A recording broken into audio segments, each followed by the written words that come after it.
Ravina malala ampifaliana zontsika mihoana toy izao miainy tenin'Andriamanitra ary fampizara mofinaina ihany koa ny amin'ny andro meny tompontsika. Ho aminareo izay olona voantso malala amin'Andriamanitra ray sy voatahiro an' Jesosy Kristy. Ho aminareo ny fahasoavana sy fandroam-po amin'ny fiadanana amin'Andriamanitra ray sy Kristy Jesosy tompontsika. Amen. Zoma 2 Jolay 2022 ipanjinantsika ireo hevitra hoe olom-boantso ny mpino. Andeha hiavana idera sy ankalazan'Andriamanitra isika. Manompo masoko ny tendrombohitra aho, avaiza ny famonjena ahy. Ny famonjena ahy dia avy amin'ny Jehovah mpanao ny lanitra sy ny tany. Tsy mahavelona ny gozozana iny tongotra aho, tsy ho rendrena iny mpiaro anao, ino tsy mahatonona rendrena ny mpiaron'Israely. Jehovah mpiaro anao, Jehovah mifialofanao amin'ny ankavananao. Ny masoandro tsy mamela anao noho ny andro na ny volana noho ny alina. Jehovah hiaro anao amin'ny ratsy rehetra, eny hiaro ny fanahinao izy. Jehovah hiaro anao na mivoaka na miditra hatramin'izoka ho mandrakizay. Amen.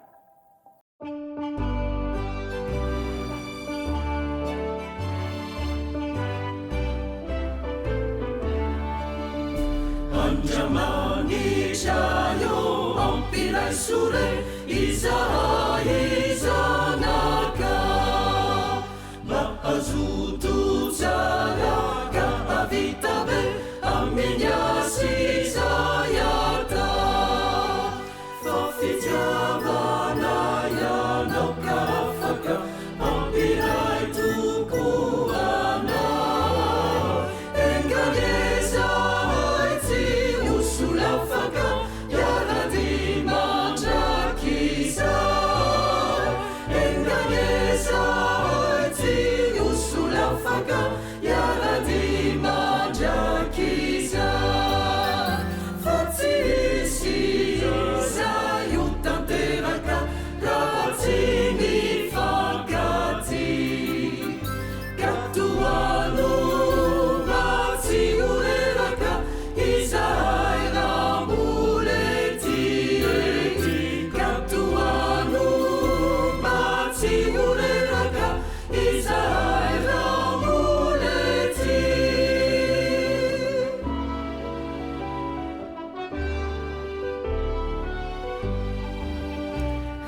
Gesù Kristi pamunzi ramani luani fiangonana ampiana ruisa aifankati aminya siumunana mawiraiani inzireja unitunu bavaka arizani kiunu tarigeja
andeha hivavaka isika.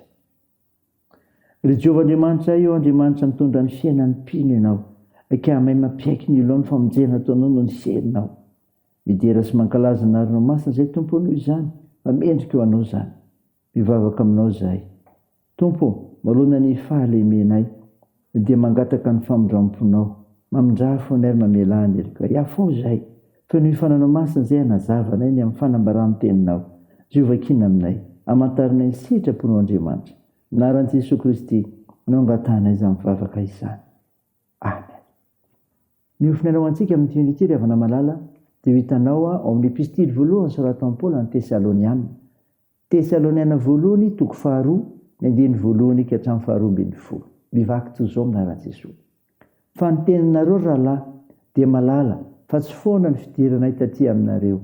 Fa rehefa nampahoriana sy nisetrasetraina tamin'ny Filipi izay teo aloha, tahaka ny fantatrareo ihany, dia sahy tao amin'Andriamanitra izay hiteny taminareo ny filazantsaran'Andriamanitra, na dia be aza ny fanohera. Fa ny fananaranay dia tsy avy amin'ny fitaka, na ny fahalotona, na ny soloky, fa tahaka nakasitrahan'Andriamanitra anay, ka notolorana ny filazantsara ho adidinay izay, dia arak'izany koa hitenenanay, tsy toy ny mila sitraka amin'olona, fa amin'Andriamanitra izay mizaha toetra ny fonay. Fa tsy nanao teny mandrombo akory zahay na oviana, tahaka ny fantatrareo ihany, na ny atsara velatsy anafina fieremana Andriamanitra ny vavolombelona. Ary tsy nitady voninahitra tamin'ny olona izay, na taminareo, na tamin'ny sasany, na dia manam-pahefana avaky tratra aza izay, araka izay maha-apôstôly ny Kristy anay. Fa nalemy fanahy teo aminareo izay, tahaka ny reny nitaizany zanany nateraka. Dia toy izany nazoto anay noho ny fitiavanay anareo indrindra, anome anareo tsy ny filazantsaran'Andriamanitra ihany, fa ny ainay koa aza satria efa malalanay anareo. Fa tsaroanareo rahalahy ny fikelezanay aina sy ny fisasaranay, fa ny asahandro amanalina mba tsy havaky tratra na dia olona iray akory taminareo aza no nitorianay ny filazantsaran'Andriamanitra taminareo. Ianareo ny vavolombelona, ary Andriamanitra koa fa masina sy marina, ary tsy nanatsiny tokoa ny fitondrantenanay teo masonareo izay mihy. Toy ny fantatrareo fa tahaka ny ray amin'ny zanaka nampirisihanay sy ny ampinonanay anareo isambatana sy nananaranay mafy anareo, mba andehananareo miendrika an'Andriamanitra izay miantso anareo amin'ny fanjakany sy ny voninahitra. Amen. Ray masino, manamasinana ny fahamarinana, ny teninao ny fahamarinana. Amen. Ry havana malala, ho aminao ny fiadanan'i Jesosy Kristy ilay nifidy anao, niantso anao, naneraka anao. Mofinaina vakina tamintsika ka entsika teo Tesaloniana voalohany toko 2, andiny voalohany ka hatramin'ny 12. Dia epistily nosoratan'i Paoly izany no nifandrosoan'ny kristianina tao Tesalonika tamin'ny finoana sy ny fitiavana. Ny olana indray filazantsaran'i Kristy dia izao, mahafo ny ainy ho an'ny hafa. Izany rehavana ny voalaza hoy ny teny, anome anareo tsy ny filazantsaran'Andriamanitra ihany, fa ny ainay koa aza satria efa malalanay ianareo. Mindiny fahavalo. Sarobidy loatra tamin'ny Paoly apôstôly nihiraka mampitoro filazantsara azy, nanolo tena ho an'izany izy, eny nioatra lavitra noho ny fitoriana ny filazantsara azy, fa fony mihitsy ny ainy mba tanteraka ny fiantsona azy arak'izany. Nihiraka mampitoro filazantsara dia sarobidy tahaka ny fitiavanareo hitoriana ny filazantsara. Ary nihiraka mampitoro filazantsara dia tsy asa atao fotsiny ihany akory, fa mimahizy azy ny mpitoro filazantsara mihitsy. Tonga faniriana sy filana tsy saitoaina ao anatin'ny mpitoro filazantsara mitondra hafatra sy fitiavana ho andreo olona izay hitoriana. Izany rehefa ny olona iray filazantsara ny Kristy koa dia izao, modela ny fitondran-tena. Hoy ny teny, masina sy marina ary tsy manatsiny tokoa fitondran-tenanay teo imasonareo izay mihy. Masina teo anatrehan'Andriamanitra, marina teo anatrehan'ny fiarahamonina, ary tsy nanatsiny tamin'ny zavatra rehetra ny fiainan'ny Paoly apôstôly teo anatrehan'ny fiangonana tao Tesalonika. Fiainan'ny olona miaina sahady ny ao amin'ny fanjakan'Andriamanitra. Izany toetra izany no nitaomana ny Tesalonika. Arak'izany dia modely ilay tahaka amin'ny toetra sy ny fomba fiaina ny mpitoro filazantsara. Ka ny toetrany eo anatrehan'Andriamanitra sy ny fiarahamonina tsy misy tsino ny taomana ny vahoaka anaraka ny Kristy. izany ny satatry ny fiainana ny fanjakan'Andriamanitra. Raha izany ry havana fa i Jesosy Kristy io ho anao izay efa nandray ny filazantsara dia izao tokony hafon'ny ainao haniafy ianao ary tokony voatra ny koa ary zava-dehibe izany ry havana satria nantsoan'Andriamanitra ianao. Raha izany ho voninahitr'Andriamanitra izy ihany. Amen. Dia vavaka isika. Tompo, misaotra no mofinainany menao izay nilazany Paoly ny fiangonana fa ny olana iray filazantsara anao Kristy dia nafony aino haniafa ary koa ho modely amin'ny fitondratena.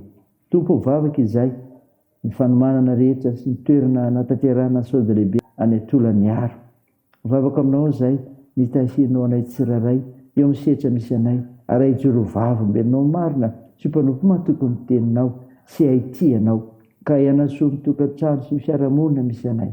Jesosy, vonjeo ny firenenay sy trandro mararimila ny vavakay fa mpanasitrana ianao. Toany ny asan'ny fitsaboana atanjao ireo azo paoriana ka ampinoninao. Toandro ireo marifotsiolona ireo sahirana vonjeo fiarovo izay amin'ity zavatra misy amin'ny fiarahamonina misy anay sy njovy ny mpigadrana. Mitahihany amin'ny fiazakazany amin'ny fianarana amin'ny asa mandrarana ny tokantranonay ny fikasanay tsara. Anaran'i Jesosy Kristy mpamonjy anay naovanay izany vavaka izany miaraka amin'ilay vavaka nampianarina anay manao hoe: ranay eo izay ny an-danitra ao masina anie ny anaranao ho tonga anie ny fanjakanao atao anie ny sitraponao ety an-tany ho tahaky ny an-danitra. Meo ny anio izy anona saza ao anay ary mamela ny elikay tahaka ny namelanay izay mieloka taminay ary aza mitonanay amin'ny fakam-panahy fa manafany amin'ny ratsy anao ny fanjakana sy ny hery ary ny voninahitra marak'izay. Amen. Raha isy mifonana riavana nitsodrana totra ireo aminaran'i Jesosy Kristy. Ilay Andriamanitra loharahan'ny fiadaniny ahatonga nareo voatokana tanteraka ho azy ka arovany avokoa ny fanahynareo sy ny ainareo ro miteninareo mba tsy hanatsiny amin'ny andro evian'i Jesosy Kristy tompontsika. Mitana ny tokony miny Andriamanitra izay miantso anareo fa ho efainy izany. Amen. Ho an'Andriamanitra ery ihany ny voninahitra amin'ny anaran'ny Ray sy ny Zanaka ary ny Fanahy Masina.